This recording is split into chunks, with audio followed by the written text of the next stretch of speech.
Welcome to 360 Success Podcast. I'm your host, Dr. Ryan Knight. I'm here today with my lovely bride of 32 years, Amy Knight.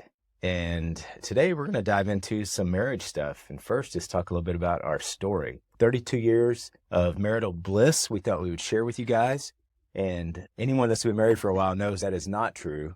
Anybody that knows us knows that is not true if they've known us for a long time. We've been through some things. And so besides the fact of getting married at I was 22, you were 21. We got engaged I was 21 and you were 20. Our parents probably thought we were crazy. Yes. Yeah. But look at us now, right? So in those early years. Long story short, we had another date and I believe you kissed me and you told me to get rid of the goose and come fly with the eagle, were your exact words. Yeah. That no, that happened. It really happened. It really happened. But then it was like 9 months until the next date. You tried to call me all summer. I did. And my stepdad would say, there is a man calling you from a 1-800 number. That's because I was a credit collector in college. So I worked in the evenings and had free long distance. Hold on. We have to tell the younger crowd that's when you had to pay to call long distance. Yeah. There used to be this thing called long distance where you had to pay to call people that were outside of your area code, basically. But I would call and leave messages, and we talked a couple of times, I think, when you were on tour with this. She was in a singing group in college, and we were raised differently, both Christian homes, and right? Yes. But you were raised very Southern Baptist, and I was not. Yes, she was Christian Leadership Scholarship at Dallas Baptist University. I was not. I was an academic scholar. Scholarship is scholarship. That's right. And you still sing way better than I do. So anyway. Fact. Yes. But so we ended up getting together, and I may have had a reputation for partying a little bit. So Why do you keep saying may? Like you're alluding. Okay. I did have a reputation for partying a little bit. And I feel like we need to be. In a very conservative Southern Baptist college, if you party a little, it's a lot compared to everyone else. I don't know. I didn't. Yeah. She doesn't know. She didn't do that. Me, and shout out to my sweet mate, Jeff Taylor, Dr. Taylor now. We had some good times. And the president knew who you were. Yes, because I broke curfew so much. He would read the nightly reports from the RoboCop. Who comes in late? RoboCop. Yeah, who come in late from college. After curfew. Curfew, yeah, which was midnight. But anyway, so we got married, and I was still in school. I was in chiropractic school at that time. And you were still at Dallas Baptist. Yes. And you cut your coursework to part-time to work to help me get through school. And I worked in the College of Business in the MBA program at Dallas Baptist. And we were there when it looked like a prison dormitory, by the way.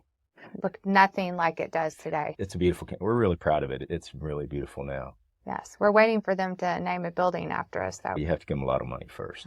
We got married, and we started out living in this little tiny trailer house. And I'm going over the background stuff. It's because a lot of people look at our life, or they may have seen us or see us out or whatever, and they think it's always been just magical and roses. And we came from money or something. Yeah, we did not. Did not come from money. No, they've heard some other podcasts where I talk about I'm one generation from dirt floors. Yes. Your dad died when you were 12. Yes. And so it was just your mom raising you, and she was in ministry in a large church in Houston, but you don't make a lot as a children's minister, like a preschool minister. My dad was a car salesman, so, Yeah, when he had passed, there wasn't really anything. He left us debt, I believe. We knew what it was like to grow up. Correct. Without and having to work. Our little, $5,000, which was a lot of money, trailer that we bought from another chiropractic student. And we talk about how on a Saturday we could clean the entire trailer. We didn't even have a mop. We'd get on our hands and knees and mop all the linoleum, the sheet linoleum. The little kitchen, hallway, and bathroom out. So. And then we mowed our little 10 by 10 square patch of grass, washed both of our cars. Every Saturday. And then it was noon. Yeah. And then we had the rest of the day. Yeah. And we got our furniture from back then. It was the Shopper, which would be like Facebook Marketplace now. Yeah, it was a printed version of almost like a classified kind of deal. We sell stuff, but yeah. We got a little love seat and couch. We pretty much got everything secondhand. Everything. Yeah. Literally everything. Everything we had. Yes. Maybe a Remember coffee pot or something we bought. Remember we got that table at the store and we put it in my little Honda CRX. And we're driving all the way up like this all the way home because we're scooting up as far as we could get. This little tabletop behind us. Yeah, it was like a diner, like a 2-person diner table kind of thing. We had some folding chairs. Yep. And then life was pretty simple then. Very simple. That's what I was about to say. And to go back. We've been blessed a lot. Yes. And we've worked our tails off. And I was talking to somebody the other day. I said, you didn't have a lot to worry about because we didn't have anything. But now that we have stuff and people in our lives and multiple generations that we helped, until recently, by the way, we had a 4-generation home, 4 generations under the same roof. And that could probably be a whole nother episode in and of itself. We did that for 6 years plus. But what I was getting to is that there's a weightiness to blessings when God gives you. It's not just stuff for a random reason or just, I was telling somebody today, we don't feel like we're the end receiver of the blessing. It is given to us for a reason, and that we're to be the vessel, the eyes, the hands, the heart of God, and the feet that get out and give and serve. And that's been our heart. But there's a weightiness to that, and there's a lot of responsibility with that, wouldn't you say? Yes. Yes. A lot, because you want to be fiscally responsible when you're trying to take care of aging parents, making right decisions, modeling behavior for your kids and your grandkids, for your team members. And there are times when you don't want to don't want to. We're self-employed, but we try to quit every week to each other. We're like, I need to call in. I'm calling in sick today or quit today or filing workers' comp. That doesn't work either. No, not I'm when going to tape you up and get you back in on the court. Yeah, not when you're the owner. But early on in our marriage, I've got up on the screen here some of the things that seem to be the top issues. And we've certainly experienced most of those. But for people that are listening or watching, what would you say those first, say, 3 to 5 years? Which, by the way, would you agree with this, that about every 5 to 7 years, there's a major speed bump? There's some major hurdle. Sure. That takes a lot of people out, I think. Correct. That's why the average marriage lasts about 5 years or less, I think. I don't know that you brought up the fact that early on, we also made a commitment that we would never even say the word. The D word. Or talk about the D word. Yeah. Divorce people. No. Well, and that's because we're not shaming people that have been divorced. Oh. We just, early on, we believe in our hearts that with grace and with communication and forgiveness, you can literally work through anything. And we've seen it modeled for us. And so we wanted to commit to that before we even got married. But early on, some of probably the key things was, I think, communication. That was a big one. Yeah. And when you're newlyweds, I tell people those first few years, it's all, but then the honeymoon wears off, and then this is a real person, not some figment of your imagination that you dreamed, or your knight in shining armor and your princess. And remember that one fight when we were in the trailer and I threw neckties at you? Yeah, I had to wear ties to clinic, and you grabbed all of them off a hanger and threw them at me. And I was like, oh, ow, that hurt so bad. And then I think she hit me with a hanger or something. Oh, I don't think so. No, but we definitely had our fights. But well, and then later, speaking to communication, some of our friends were really experiencing some marital problems. Some had gotten divorced, and we knew we didn't want to go down that road. And so we opted to be preventive and get our counseling. And yeah, we got counseling. And we, of course, that was several years down the road, but we had been through a lot. We had been in practice. It's probably 3 to 5 years in. 10 years. I don't think it was that long. You don't think so? I don't think we had Josh yet. Wow. Maybe 3 or 4 years. Memory is not my strong suit. But one of the things that we really gained from that is... Let's talk about what people thought when we found out we were going to counseling, because we didn't hide the fact that we were going to counseling. Right. Everybody's, even church, were like, are you guys okay? Yeah. We're like, yeah, we just don't want to end up like some of these other people that we're seeing. We're trying to be proactive. We were in a couples Sunday school class, and 5 different couples got divorced within a pretty short time period, and it rocked us because some of them, and not all of them were in church there. Some he had gone to chiropractic school with, the couples that you never thought would ever divorce. High school sweethearts and stuff. Yeah. Right. So it was eye-opening. But then we went in, and you both have your little baggage of your childhood and what you grew up and what you saw. And then you put those together. And I came from a home where my dad worked a lot. And then when he was home, he was watching sports or laying on the couch. And my mom would run around and do all these things and get frustrated because she's like, can't you see all the stuff that needs to be done and need help? So guess what I did? Worked all day too. Correct. Yeah. So guess what I did? That's what I did. And Ryan Knight was clueless. He was zoned in on Star Trek or whatever show he was watching. And then I get mad.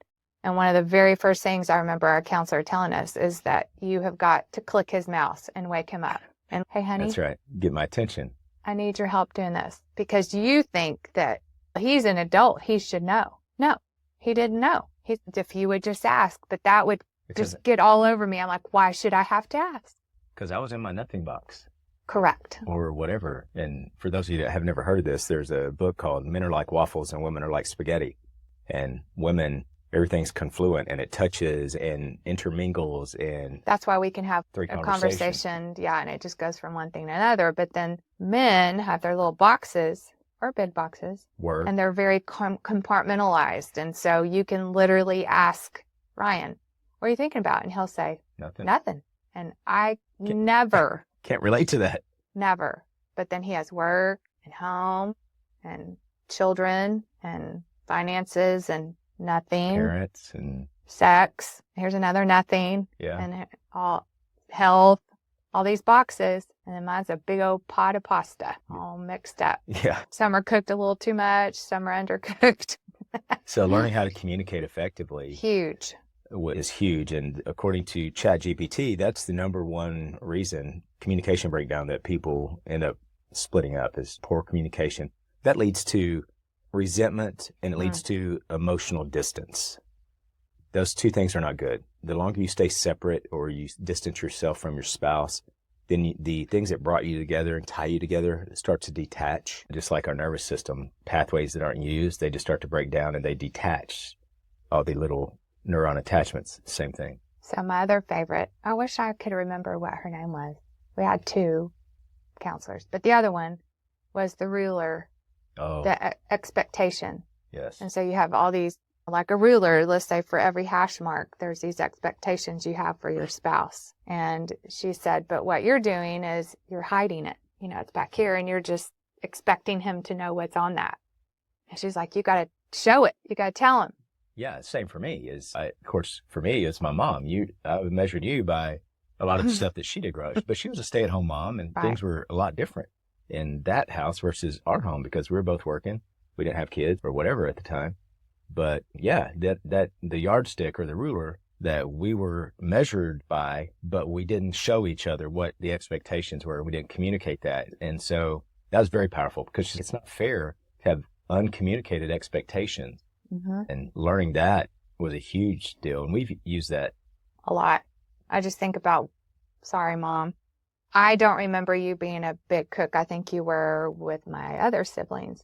But usually, and it was just us. So it was usually spaghetti or lasagna or whatever. So I made spaghetti, right? Yeah. Was it spaghetti? Spaghetti. And we sit down to eat, and I was so proud of myself. This was newlywed era. Yeah. And you were like, is this all we're having? I'm like, it's like a meal in itself. And you're like, my mom used to do green beans and a salad and bread and dessert. And yes, she did, but not Amy. I was harsh. I took it harsh, but then a lot of my life, I grew up in the country, and if we had spaghetti, we would always have vegetables and several things with it. I know that now, but then I didn't know that. Right. She almost started crying. So guys, if you're getting married or you're newlywed and your wife cooks something, it is amazing, no matter what it is. And don't point out the fact that you expected something else.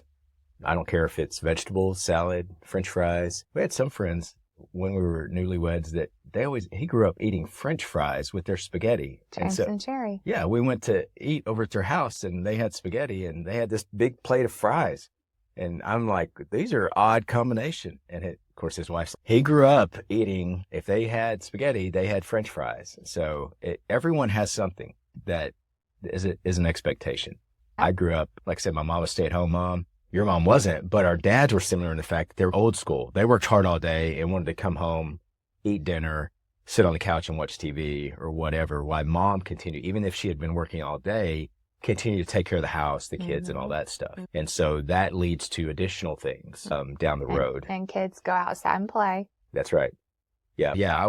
I grew up, kids are to be seen and not heard so much, especially when you're little. Leave the adults do their thing and kids do their thing. And that's not so much the way it is today. Financial disagreement. That differences in how we spend, budget, that can create a lot of tension in relationships. Yes. And then when you're newlywed, you buy a home that is basically condemned, a 100-year-old home that you can't even live in because you have to fix things first before you can move into it. And then you start a business around the same time. I tell people just going through these things, I feel like we're unicorn level success when it comes to being married this long. Or crazy. Or crazy. Or both. Or both. Yeah, we're both. Yeah. I think you have to be to do all that at the same time. We've always had a lot of projects and always working on something. But one of the things we've always done as well is be intentional in growing, communicating with each other. Not so well early on, but it's one of the things we committed to and we stuck with.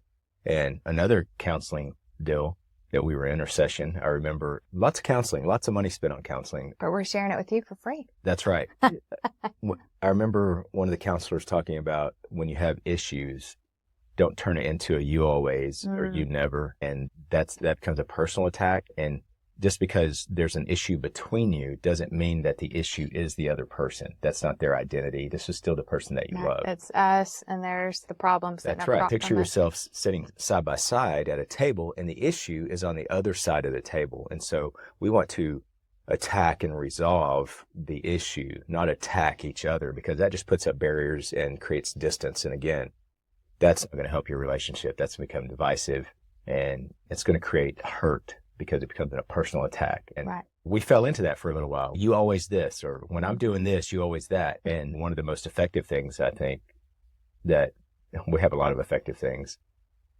is when you do or say this, I feel this way. I'm not blaming you for how I feel. It's just, I'm telling you the way I respond to that situation or when you say that.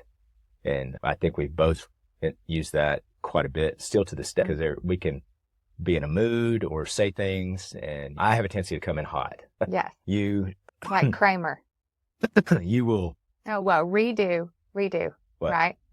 Yeah, that was another thing too. She was like, would you like a do-over?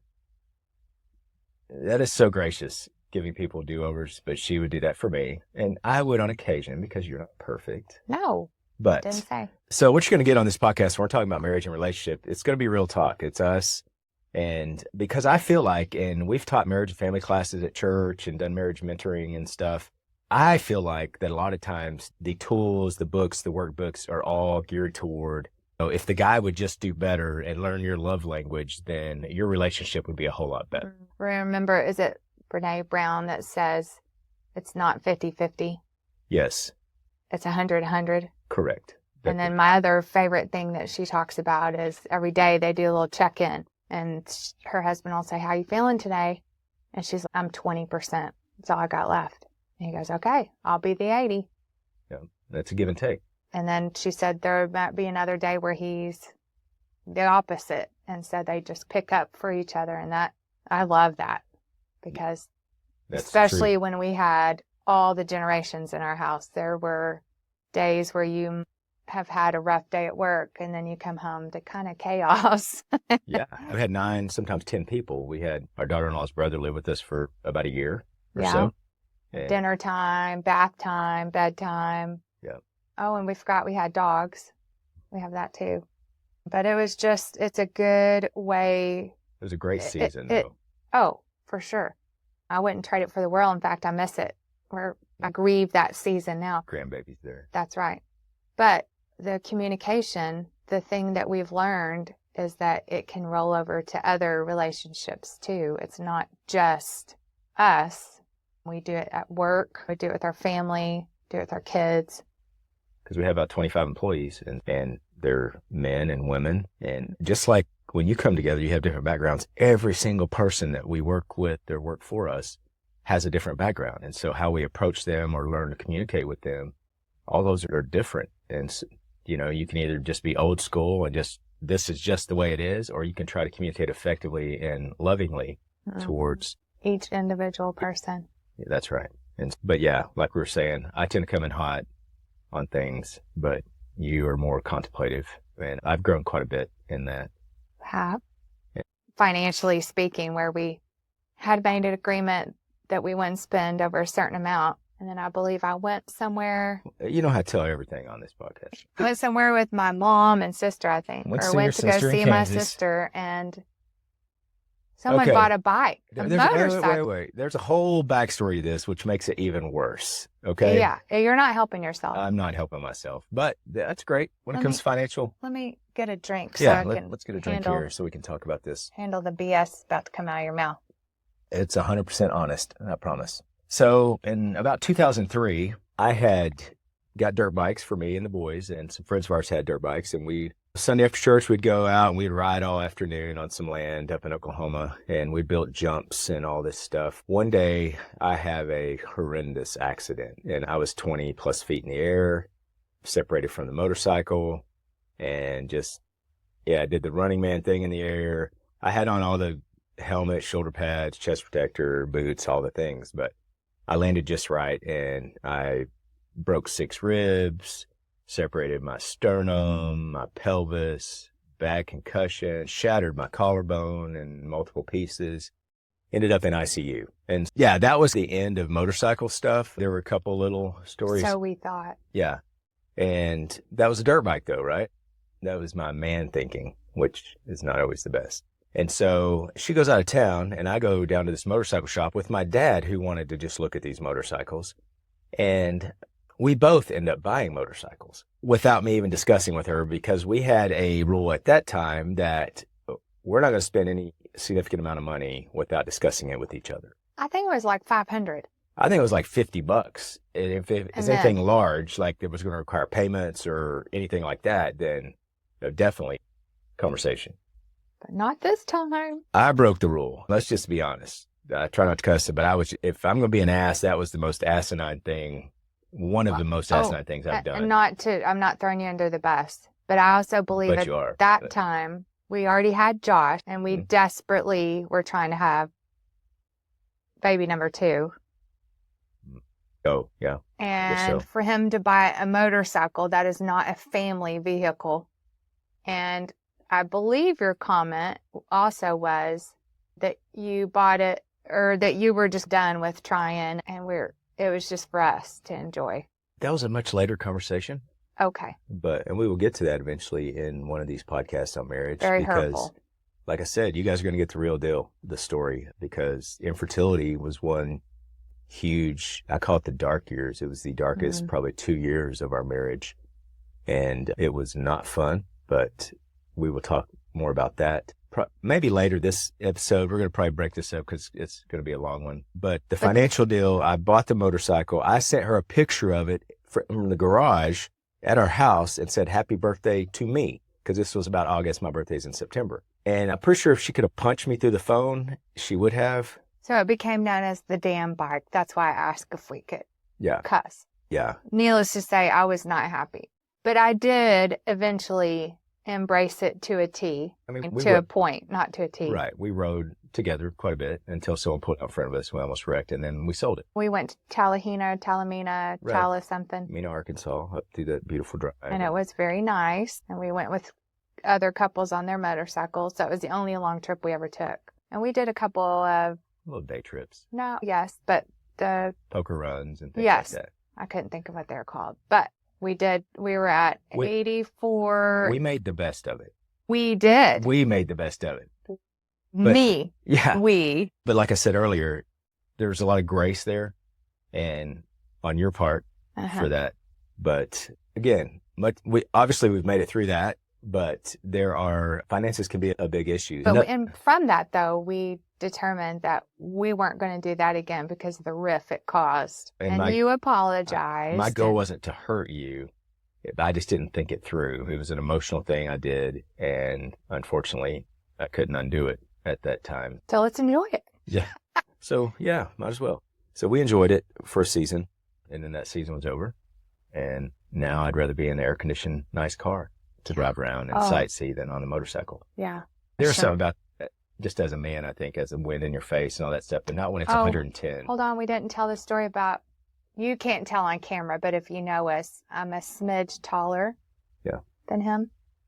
And so when we're riding motorcycle and I'm a rule follower, so I had my helmet on, I had to wear the visor because I caught all the bugs because here's Ryan's head. She's like a foot over complete head over my head on the motorcycle. Yeah. So all of our other friends, the wives are leaning, looking, and here's Amy.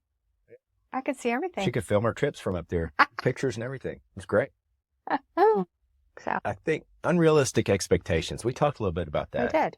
With the yardstick thing. And that's where letting your spouse know what the expectations are. I think we got some of that early on because we did premarital counseling at your church in Houston.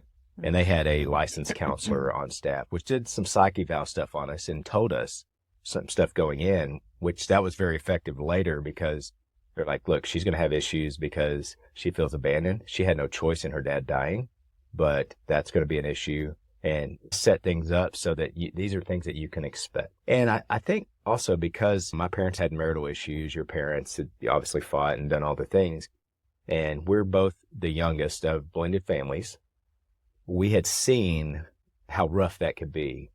And so we didn't have this, I guess, inflated vision of what marriage would be and that it was going to be all roses and all that stuff because we had seen some of the ugliness of it too. But we'd also seen our parents push through and work through that. Yes. Again, that's where the kind of the grace and mercy and communication comes in. You don't get through that stuff unfazed or unscarred. And so it creates issues. A lens or a filter that you see everything through. Right. And that leads to all kinds of stuff. Now, infidelity is on the list. It's something that we've never dealt with as far as physical affair. But let's go ahead and talk about what it could be in some people's relationships. It doesn't have to be an affair like I'm sneaking off with another woman or you're sneaking off with another man. It could be conversations on social media. It could be what we call emotional affairs, whether it's at work and nothing really happens. Kids. It could be kids. It's whatever consumes and takes away from your marriage relationship and you put all your attention over there, then that becomes divisive. And that can be technically a part of it's an infidelity. You can have an affair with your job. You can have an affair with your obsession with your sports team. You could be, so to me, those are things that can be, if they're an extreme, can be unfaithful to the marriage relationship. Yeah. Yeah. And it could be that, I don't know, you don't do this, but some women, they always I got to have my girls' night out all the time. And there's nothing wrong with that on occasion. But if it becomes divisive and distracting and it doesn't build up your relationship, then that can be something that you would want to avoid too. One of the things that's helped us the most is to focus on our responsibilities, each other's responsibilities in the relationship, in the marriage relationship, instead of our rights from the relationship. Because every young man gets married and thinks, oh, this is going to be great. I'm going to have sex anytime I want and all this stuff. And almost like you're my possession now. And that's what a lot of, especially young men, think. They idealize going into this thing. And we realize that, hey, you know what? That's not what happens. Because maybe you don't view it the same way I do, and you haven't. And over the years, and that's been something that we work through. But when it comes to intimacy, but there are also different, it's not just physical intimacy. That is the key to longevity in your relationship. Because we're not at that point yet, but as you age and you're married, when we're married 50 years, there will be a time where physical intimacy may be a physical impossibility. And a lot of people experience that. So if there's no depth emotionally to the friendship and the rest of the relationship, what do you have then? We have seen it from afar, and we've also seen it with some friends where they're so consumed with their children. Yes. And then when the kids leave to go off to school, they have nothing. And again, to me, that is almost a form of infidelity or unfaithfulness to the marriage relationship because they weren't intentional in maintaining their relationship and they were consumed with making sure their kids had everything, that their kids in every sport that they even think they might want to be in. And so the parents are constantly running two different directions. And then what happens? It literally falls to pieces. And they went on all the nice vacations. They did all the things that all the other couples were doing at church or whatever. But one day, and this one particular couple, they're 25 years in, and they're sitting there at dinner, and they're like, I'm not doing this anymore. Mm-hmm. Their anniversary dinner, they're like, no, I'm done.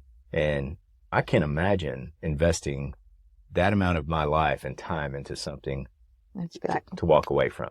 I'm not a quitter, neither are you. Once we get committed to something and do something, we just do it. That number 9, in-laws and extended family conflicts, the whole show episode by itself. Yeah. Lack of quality time. So we're going to get to another time, another episode, different parenting styles, household responsibilities, and lack of quality time. As we talked about, you get distracted with a lot of things. You have to be careful. You have to be intentional. And dealing with in-laws and extended family conflicts and putting the marriage first, and unresolved conflicts and resentment that drive a wedge in between. But as we like to say in 360 Success, our ultimate goal is to be intentional in the things that matter. And so for us, it's faith, it's family, it's fitness and personal health, and it's finances. Those things creates stability. I look at it as like a raft with 4 floats or barrels underneath it, right? And if one of them gets deflated, your raft will tilt that way. And then maybe the other one gets deflated, and your raft may flip, or you might be able to balance on 2. But eventually, you're going to be holding on to one like it's a life preserver. Mm. And we have seen so many people, professionals and entrepreneurs and stuff, that will sacrifice, because they'll sacrifice what I say is all the things that make life worth living, right? Their church relationships, their faith. All the things they're working so hard for, and just end up with the one thing that they got the most financial or maybe emotional payoff, because they can blame whoever they want, but they weren't intentional investing in and maintaining the other things. And how's that working for you? Yeah, that's right. And so that when we say 360 Success, that's what we mean, that's what we believe, and that's what we live. And so we'll be back with another episode. Hope you enjoy this. If you do, share it, and please like it and subscribe to our podcast, and share it with some friends or family.